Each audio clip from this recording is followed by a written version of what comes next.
Բարև ձեզ սիրելի հայրենակիցներ։ Այսօր Վերաքննիչ հակակոռուպցիոն դատարանից ստացանք մեր կողմից ներկայացված բողոքների վերաբերյալ դատավոր Խաչատրյանի որոշում։ Որ պատկերացնեք, որոշումը ստացել ենք արձեռն, այն բաղկացած է 160 էջից, որի 70-ից 80%-ը բացառապես հանդիսանում է մեր կողմից հենց բողոքում ներկայացված հանգամանքները։ Իդեպ մի հետաքրքիր բան ասեմ, մենք չէինք սահմանափակվել պարզապես պահանջելով եւ հիմնավորելով, որ տնային կալանքը րոպե շուտ պետք է վերացվի, որ այս ապօրինի քաղաքական հետապնդման գործիք տնային կալանքը պետք է վերացվի Սամվել Կարապետյանի նկատմամբ կիրառված արդեն շուրջ 10 ամիս։ Պատկերացրեք, Վերաքննիչ դատարանը բովանդակային գրեթե որևէ փաստարկ չի ներկայացրել։ Ըստ էության սահմանափակվել է այն փաստով, որ արդեն նախաքննության ավարտ է հայտարարվել եւ հետագայում արդեն նոր դատարանը որպես վարույթ իրականացնող մարմին գնահատական կտա այս հիմնավորումները։ Գիտեք, այս ամենը եւս մեկ անգամ ապացուցում է, որ մենք գործ ունենք դասագրքային քաղաքական հետապնդման հետ, որովհետև մենք բախվում ենք մի իրավիճակի, որ իրավական բովանդակային հակափաստարկ գոյություն չունի։ Պատկերացրեք, Սամվել Կարապետյանի գործով վերջին ամիսներին բացառապես խոսվում էր իբրև խոչընդոտելու ռիսկի մասին։ Բոլոր մեր իրավաբան գործընկերները կհաստատեն, որ խոչընդոտելու ռիսկը կարող է որպես այդպիսին վկայակոչվել նախաքննության փուլում իր ինտենսիվության աստիճանի տեսանկյունից։ Արդեն մենք ունենք փաստ, որ էլ նախաքննություն չկա, որ էլ որևէ ապացուցողական գործողություն չկա, այսինքն չի կարող, չէ՞, այդ ռիսկը նույն ձև վկայակոչվի։ Մենք խոսում ենք այլևս նախաքննության ավարտի պայմաններում տնային կալանքի մասին,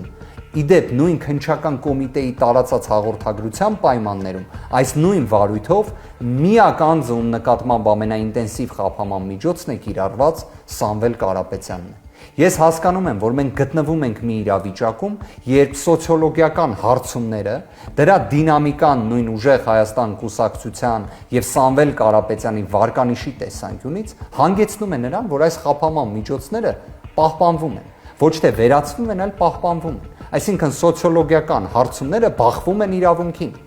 Ես սա իսկապես հերթական աբսուրդի տեսանկյունից եմ ներկայացնում, բայց ողջամիտ ինչ տրամաբանություն է հնարավոր գտնել այս իրավիճակում։ Դա կամ սոցիոլոգիական հարցումների դինամիկ աճն է եւ օրվա իշխանությունների անկումը,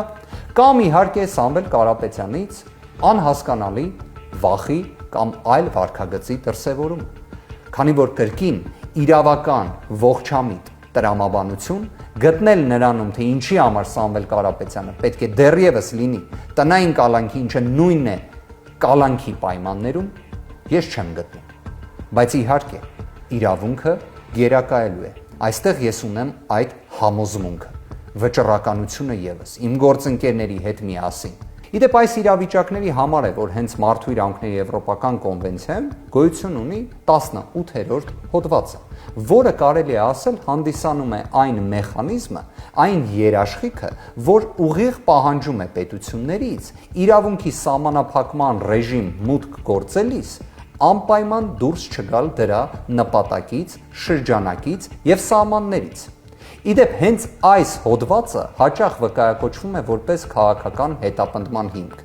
Իդեպ հենց հիմնականում այն պայմանավորված է լինում կոնվենցիայի մեկ այլ հոդվածի սահմանափակմամբ։ Այն է 5-րդ հոդվածի, որը վերաբերում է անձի անձնական ազատությանը, ապօրինի կալանավորումներին եւ այլն։ Հիմա մենք դասական իմաստով ունենք 18-րդ հոդվածի եւ 5-րդ հոդվածի խախտում Սամվել Կարապետյանի գործով։ Իդեպ այս խախտումների փունջը հաճախ հենց արձանագրվում է միջազգային մեծ հնչեղություն ստացած այլ գործերով։ Վստահ եմ, որի մասին թե օրվա իշխանությունները, թե դատախազությունը, թե քննչական մարմինները շատ լավ տեղյակ են։ Մի հետաքրքիր հանգամանք էլ նշեմ, մենք մեր բողոքում վկայակոչել ենք նաև այսքան ժամանակ քննարկված տեսաուղերձների սահմանափակման վերացման անհրաժեշտությունը, որ օրինակ Վերաքննիչ դատարանը նշեր, որ նման սահմանափակում չպետք է լինի, որ ընդհանրապես Սամվել Կարապետյանի կողմից, որպես այլևս ուժեղ Հայաստան կուսակցության նախագահ, տեսաուղերձներով հանդես գալը չպետք է դիտարկվի նույնիսկ քննիչի իրավազորության սահմաններում։ Պատկերացրեք Վերաքննիչ դատարանը այս բավականին ծավալուն որոշման մեջ, իդեպ ծավալուն պարզապես ի նկատի ունեմ ծավալը բառացի իմաստով, թե չէ բովանդակային տեսանկյունից այստեղ չեմ կարող որևէ հատուկ մեջբերումներ կատարել,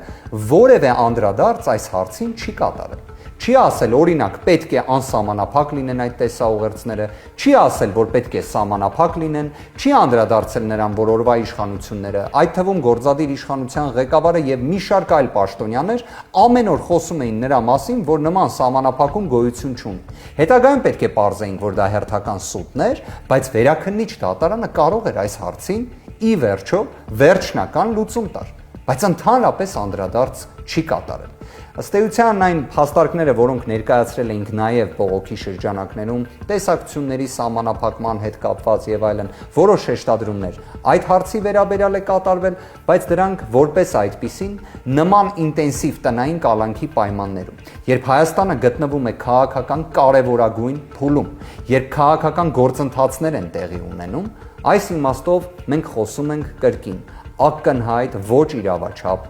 անհամաչափ իրավունքի սահմանափակման մասին, որը ժողովրդավարական հասարակության համար հարիր չէ, ընդունելի չէ եւ իսկապես խայտառակություն է։ Սիրելի հայրենակիցներ, ամփոփելով խոսքս, ուզում եմ, որ մենք ունենանք վստահություն եւ համոզմունք, որ իրավունքը գերակայելու է, Սամվել Կարապետյանը լինելու է ազատության մեջ, որովհետեւ այս աբսուրդը արդեն իրեն իսկապես սպառում է, արդեն նույնիսկ չեմ կարծում որևէ մի նույնիսկ կողմնակալ մասնագետ լինի կամ ոչ, ունենա այլ կարծիք, քան որ այս գործը ողջամիտ տրամաբանությունից դուրս է։ Սիրելի հայրենակիցներ, եւ հենց սրանով, այս տրամադրվածությամբ եւ վճռականությամբ ուզում եմ ավարտել խոսքս, ասելով իրավունքը պետք է գերակայի Հայաստանի Հանրապետությունում, մեր Հայաստանում, մեր պատկերացրած ուժեղ Հայաստանում իրավունքը պետք է գերակայի։ Ազատություն բոլոր քաղբանտարկյալներին։ Աստված բոլորին պահապան։